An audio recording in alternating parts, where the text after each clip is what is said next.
Ladies and gentlemen, welcome to Hash Days 2012, Switzerland's premier security conference. Here to welcome you, representing the committee and the advisory board are Pascal Kocher, Candid, Wueest, and Stefan Friedli.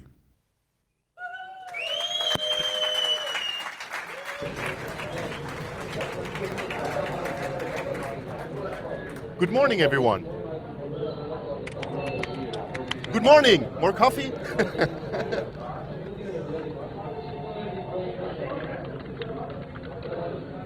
I do my thing. Thanks a lot. One little announcement, you might have seen it. First of all, welcome to Hash Days. Very good. Can I do my thing? Okay, thanks. No, I can't.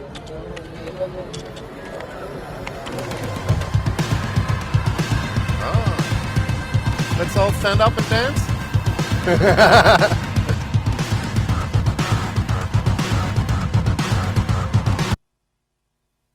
It was nice music.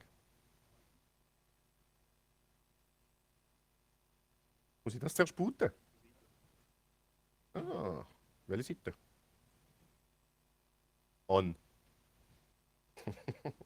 Actually, it's fairly easy. It has about 3 buttons. On, off, next.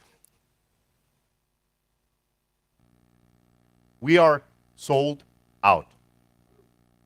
Currently, there are some spaces left in here. That's because only 70% were able to check in until 9 o'clock in the morning. I know for hackers it's fairly hard to get up early in the morning, but it's the third Hash Days and we're already sold out. It's really amazing. I would like to thank, of course, the whole team, everybody in the yellow shirts who helped throughout the years, everybody in the blue shirt who helps today and tomorrow, and of course you. Without you, it wouldn't be possible.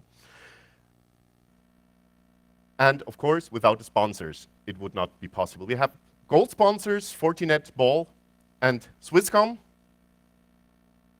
Silver sponsors, Atrilla, Checkpoint and Dimension Data, Ernst & Young, Kaspersky.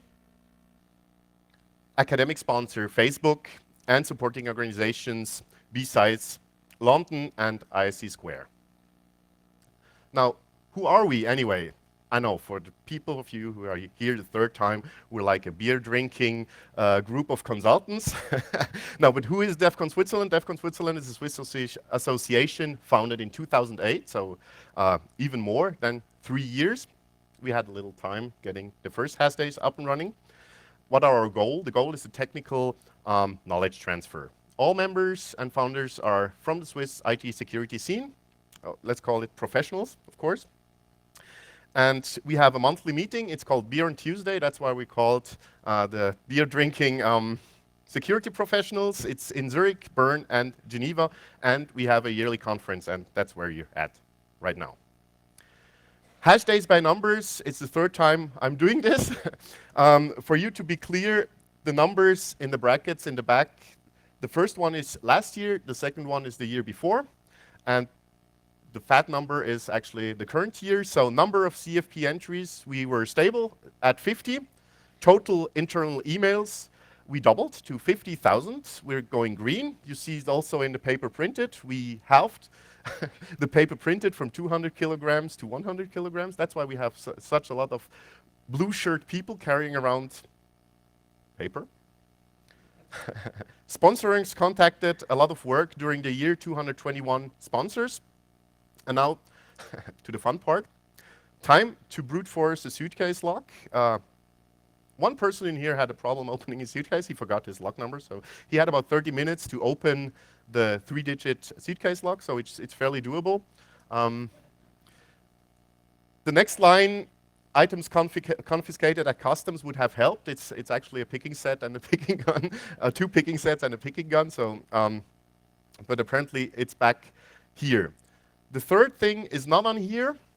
Who is making sports? Who's playing sports? Okay, now for the next question, you don't have to raise your hand. Who is playing lacrosse in Zurich?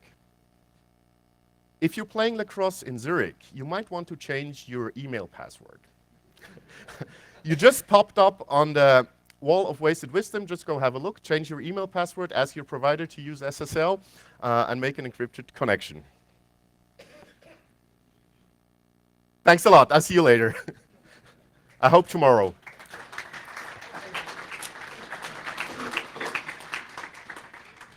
All right. Good morning, everyone. So, well, I see still needing some coffee in there. We also got Club Mate. So for those not into coffee but still want a caffeine shop, go there. There's a fridge, ice cold Club Mate. And I'm gonna bore you a little bit with the badges, which you probably all received. There's a few ones actually carrying the whole evolution on their. Proud of you there, with the ones from the last and the before last year. So we had a small kind of increase, and we ended up with the acrylic and the Arduino board because we thought, well, first of all, it's a lot of work because we're doing them back in my home, actually manually assemble all of them, which takes quite some time. And we thought the Arduino is actually a nice way to be able to easily extend it because last year people were playing with it, but not as much as we hoped. So we thought now it's really easy. And I'll mention there's going to be an Arduino workshop actually, which really sets you the base ground of how to access it, how to extend it, and how to play with it. So in the process of it, yes, I played a little bit with laser cutters. Well, actually kind of remote because the laser cutter was in the US, so got sending pictures and getting the results back and forth. So I had to learn that it's not always what you send you will get, so it's not the WYSIWYG. As you see, some of the holes were not really cut through, some of the stuff is just missing. So yes, it's a lot of fun, but takes time as well. So then we started with 250 Arduino boards, fresh from China. And a few of the laser cut acrylic bases, which you had to rub off all the paper sticky glue on the backside. That's why you got all my fingerprints all over. Yes, I know I should clean them, but sorry for that. Please don't misuse them. So screwed up the Arduino board, got two LEDs. You see the speakers should have blue and green one. The normal attendees have double red ones, and there are a few special ones with red, green ones. So yeah, and obviously you can change them as well if you want. We needed a few things to power it up, so we got about 400 9-volt batteries. They will run about 14 hours. So if you forget to, well, switch them off during night, or you're really in the need of a night light because you can't sleep if it's really dark, do so, but rather change to the USB, which kind of overpowers it, so you're not losing the power on the battery. We do have a few spare ones, but need a good explanation to get one. Justin. And yeah, ended up with the badges. So as always, there is a hidden puzzle which involves the badge and the booklet and so on. So we do have prizes for the first one. Just read in the booklet what you have to do. This time, it's actually a 6-character password. No guessing this time. Don't send me all the 6-character variations. No. That's not, if you send more than 10, I'm going to disqualify you. Although social engineering is allowed, so feel free to get me some drinks tomorrow at the party. It worked last year, so yeah. And yeah, if you flash it, you actually flushed away the first clue, so just be aware of that. And as I mentioned, you can extend it. So Jan Monch, who's doing the Arduino workshop in the Hash Center, actually already extended his one. So nice kind of LED scrolling text with a few tilt sensors and everything. You can have alcohol breathalyzer tests and everything. So whatever you need, build it. So if you're new to Arduino, relax, it's not as bad, keep calm, do Gangnam Style if you want, but there are 2 Arduino workshops, 2 mini workshops. There's a whiteboard where you can sign up, space is limited, but if you have just normal problems setting it up, go there and they hit you up. There's also stuff to buy, so a few of the extension sensors and so on. So have a look there, because there's another contest actually where you can modify your badge and you can win a Raspberry Pi. For the best modification that we got. Last but not least, there's a few other raffles. So for the feedback forms, which you should have received by checking in, please fill them in and hand them tomorrow back. There's a feedback box in the, well, close to the Wall of Wasted Wisdom. There's a few interesting prizes to win there as well. Excel has a nice Android reversing challenge. She's going to explain a little bit about that in her talk later on. So check that one out. And obviously, the batch extension, as already mentioned. And with that, I'm going to hand over to Steve.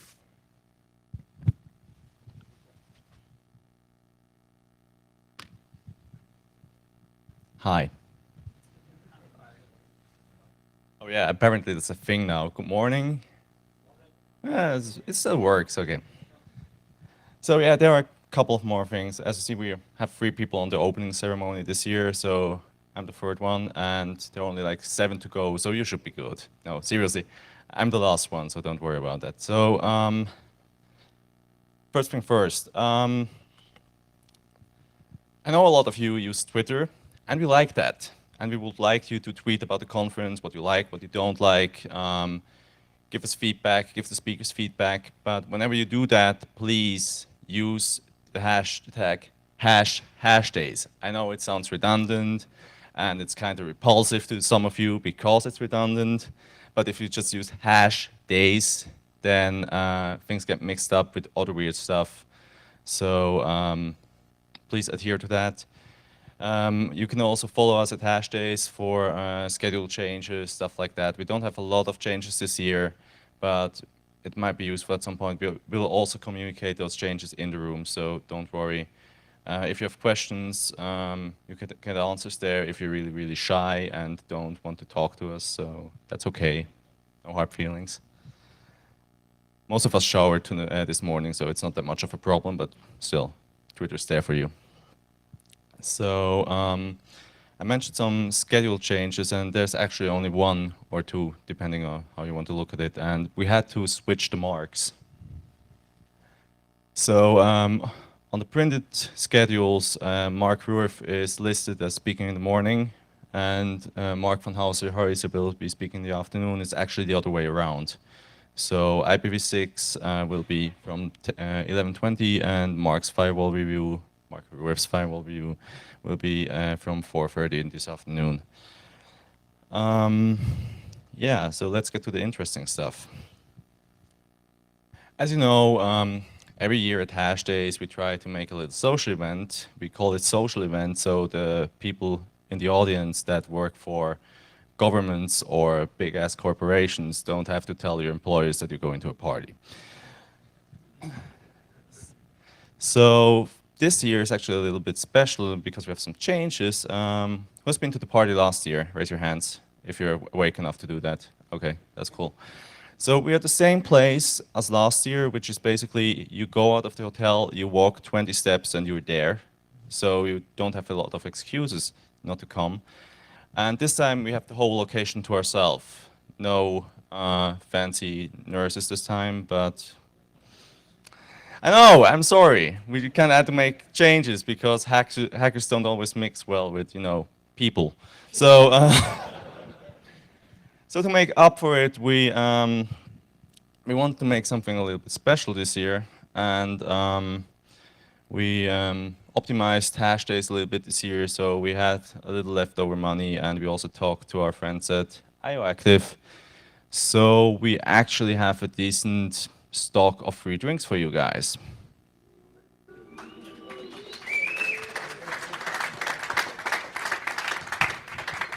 I mean, free as in you can get them for free at the bar over there. I don't know if that came across. They're free. Okay, so here's how this is going to work. To get into the party, you will need one of these little fancy, really shiny and fucking ugly wristbands.